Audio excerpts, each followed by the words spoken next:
পঞ্চম সেমিস্টারের গৌড়বঙ্গ বিশ্ববিদ্যালয়ের আন্ডারে যতগুলি কলেজ রয়েছে প্রত্যেকেরই কিন্তু পরীক্ষা শুরু হয়ে যাবে আর কিছুদিনের মধ্যেই। সংকীর্ণ সময়ের মধ্যে সিলেবাস ও প্রশ্নরীতি অনুসারে অতি গুরুত্বপূর্ণ এবং লাস্ট মিনিট সাজেশন নিয়ে এসছে বিএ ইতিহাস। যাদের পাস কোর্স রয়েছে পেপার কোড ডিএসি, এই পেপারটি যাদের রয়েছে তাদেরকেই কিন্তু এই এক্সামটি দিতে হবে। অভিজ্ঞ শিক্ষকরা কিন্তু এই সকল প্রশ্নগুলি তোমাদের সামনে তুলে ধরবার জন্য আমাদের কাছে প্রশ্ন পাঠিয়েছেন। অবশ্যই এর মধ্যেই কিন্তু তোমরা কমন পেয়ে যাবে। প্রথমেই দেখিয়ে দিই নম্বর বিভাজন। দেখো এখানে কিন্তু তোমাদের ক বিভাগ এবং খ বিভাগে দুটি পর্যায়ে তোমাদের কিন্তু নাম্বার এইভাবে ভাগ করা থাকবে। যেমন মোট 4টি প্রশ্ন থাকবে, দুটি লিখতে হবে, 12 নাম্বার করে থাকবে, 24 নাম্বার হবে।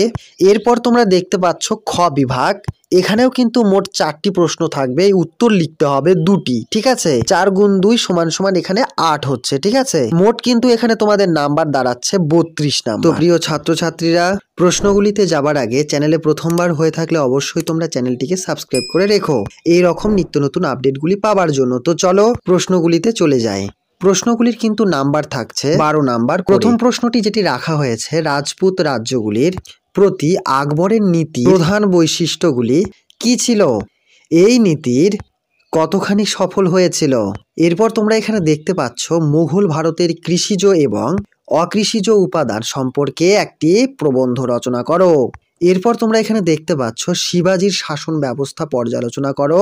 এবং আরো একটি প্রশ্ন তোমরা এখানে 1707 থেকে 1740 খ্রিস্টাব্দ পর্যন্ত মুঘল দরবারের দল ও রাজনীতির বিকাশ সম্পর্কে উল্লেখ করো। এটি কিভাবে মুঘল সাম্রাজ্যকে প্রভাবিত করেছিল? এই প্রশ্নটিও কিন্তু অতি গুরুত্বপূর্ণ প্রশ্ন রয়েছে। আকবরের শাসন ব্যবস্থা সম্পর্কে লেখো কিংবা প্রশাসনিক ব্যবস্থা সম্পর্কে লেখো। এখানে প্রশ্ন দেওয়া হয়নি, তোমরা দেখতে পাবে আমাদের ওয়েবসাইটে।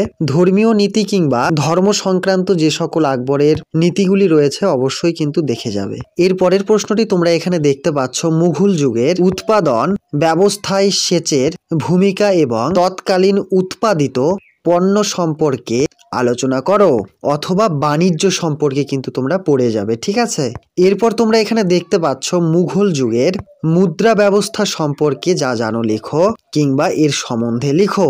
মুঘল অধ্যায়টি কিন্তু বেশ অনেক বড়, অবশ্যই কিন্তু এর বাইরে কয়েকটি প্রশ্ন তোমরা দেখে যাবে, আমাদের ওয়েবসাইটে দেওয়া থাকবে। ঠিক আছে, সেই সকল প্রশ্নগুলি কিন্তু অবশ্যই তোমরা দেখে যাবে।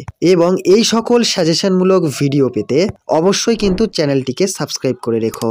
এরপরের আবারও একটি প্রশ্ন তোমরা দেখতে পাচ্ছ, মুঘল যুগের কৃষক বিদ্রোহ সম্পর্কে একটি রচনা লেখো। খুব কিন্তু গুরুত্বপূর্ণ একটি প্রশ্ন এটি হতে চলেছে। মুঘল সাম্রাজ্যের পতনের জায়গিরদারি সংকট কতটা দায়ী ছিল? এর পরের প্রশ্নটি তোমরা দেখতে পাচ্ছ, ঔরঙ্গজেবের আমলে দাক্ষিণাত্য নীতির করো অথবা মুঘল সাম্রাজ্যের পতনের ভূমিকা আলোচনা করো। এর পরের প্রশ্নটি তোমরা এখানে দেখতে পাচ্ছ, মুঘল যুগে আঞ্চলিক রাজ্য হিসেবে বাংলার আবির্ভাব সম্বন্ধে যা জানো লেখো। এরপরে আর দুটি প্রশ্ন রাখা হয়েছে 12 নাম্বারের ক্ষেত্রে। সুফিবাদ কি? সুফিবাদের উদ্ভব ও বিকাশ সম্বন্ধে আলোচনা করো। দুজন সুফি সাধকের নাম লেখো অথবা এর বৈশিষ্ট্য লেখো। আর একটি প্রশ্ন এখান থেকে রাখা হয়েছে, বালাজি বাজিরাও এর কৃতিত্ব আলোচনা করো। অতি গুরুত্বপূর্ণ কিন্তু এই প্রশ্নগুলি, অবশ্যই একটিও কিন্তু ছেড়ে যাবে না, অবশ্যই সবগুলি কিন্তু তোমরা পড়েই যাবে। 4 নম্বরের যে সকল প্রশ্নগুলি রয়েছে তোমরা দেখতেই পাচ্ছ, এগুলি কিন্তু তোমরা চটপট লিখে ফেলবে। ঠিক আছে, আবুল ফজল রয়েছে, পানিপথের দ্বিতীয় যুদ্ধ রয়েছে, দিন ই ইলাহি সম্পর্কে একটি প্রবন্ধ লেখো, সুই ই কুল দেখে যাবে, জিন্দা পীর রয়েছে, মুঘল কৃষি সংকট। এরপর তোমরা এখানে দেখতে পাচ্ছ গুরু নানক, সুফি আন্দোলন, অষ্টপ্রধান, চৌথ ও সুরবেশমুখী কি, নরজাহান চক্র, যাবতী ব্যবস্থা। আর দুটো প্রশ্ন রয়েছে যেমন মনসবদার, নানক।